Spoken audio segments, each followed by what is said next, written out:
Redditors in hiring positions, what small things immediately make you say no to the potential employee? Why? I just look for honesty and some self-respect. The roles I hire for are fairly entry-level, so you don't need to be amazingly qualified or anything.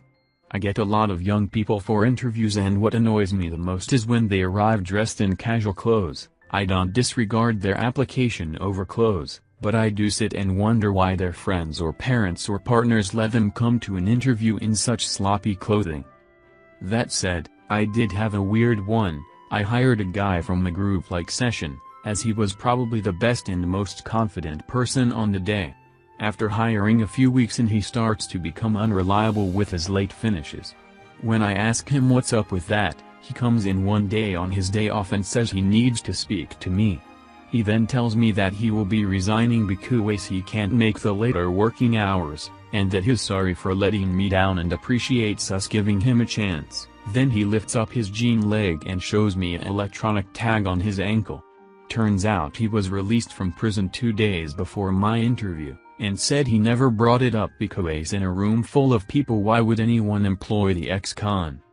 When I thought about it, he's probably right. Me and my colleague who were interviewing probably would have influenced our decision on him if we knew, and he said he just wanted a fair chance. So the tag prevented him from being outside his home after 7 p.m. as he was charged for supply when younger.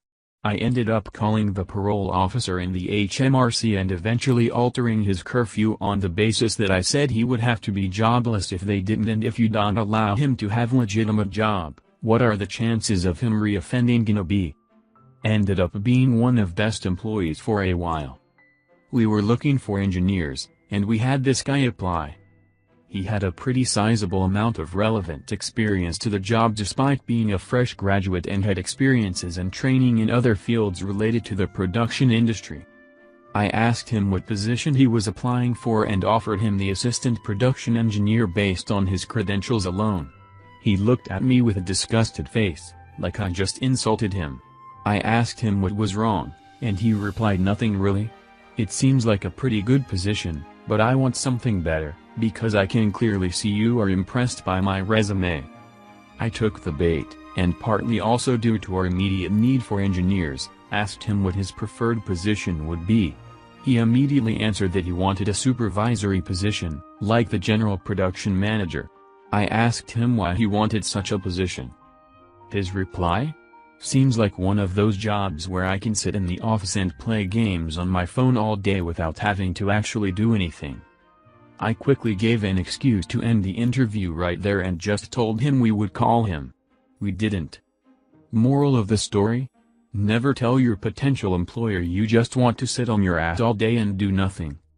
For phone, Skype interviews, don't Google every question I ask you to get the right answer. It's a dead giveaway when after every question there's 10 seconds of umming, and then a textbook answer.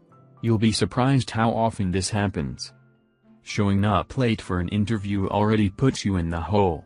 Not addressing it or apologizing for it will make it complete.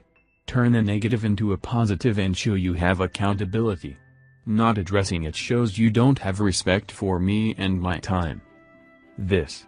Much more this than the more upvoted comment saying being late is a deal breaker. I don't care if you're a little late if you are apologetic and seem embarrassed or regretful when you turn up. That shows me that even though you've met a challenge and made an error, you can be humble about it, apologize, and move forward. I agree. Public transport disasters, car breakdowns, etc., they can happen to anybody. It's how you deal with it that counts. Check your grammar and punctuation over and over. Correspondence via email should be professional, too. It's not a time to use shorthand, like you would in a text message to friends.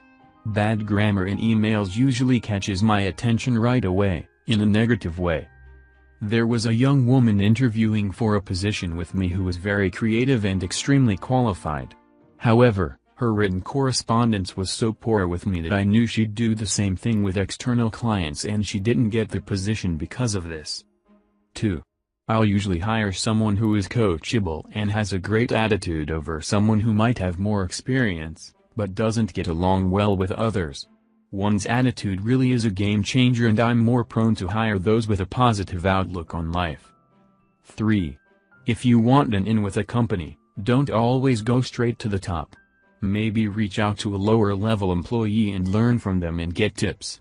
I always take a look at candidates referred to me by internal employees, no matter how high they rank in the company. 4. Be genuine and authentic.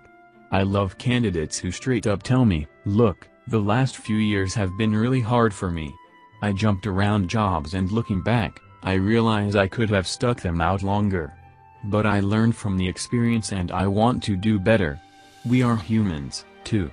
We get that life can be tough, so I appreciate people who are real and authentic. 5. And lastly, don't be an excuse maker and go on and on about issues. This makes me think you'll do the same in our corporation. During the interview process, be open and authentic, yet to the point and matter of fact. I believe every question can and should be answered in 30 seconds or less. If you put it on your resume, I'm going to ask you about it. So don't add filler. If you annoy the hell out of me in an hour interview, there is no chance I want to work with you for $40 a week. Don't be a one-upper. That sham is annoying as hell. Let the interviewer set the tone of the interview. If the interviewer is very stoic and professional, match that. If they are joking around, set your tone accordingly. It is crucial that you can adjust to the tone of any meeting in my role. If you can't, you are going to cause more trouble than you are worth. In a lot of positions, knowledge is secondary to willing to learn, ability to communicate, and reality that you aren't perfect and will need to grow in the position. If you aren't willing to do that, or cannot do the rest, fung off.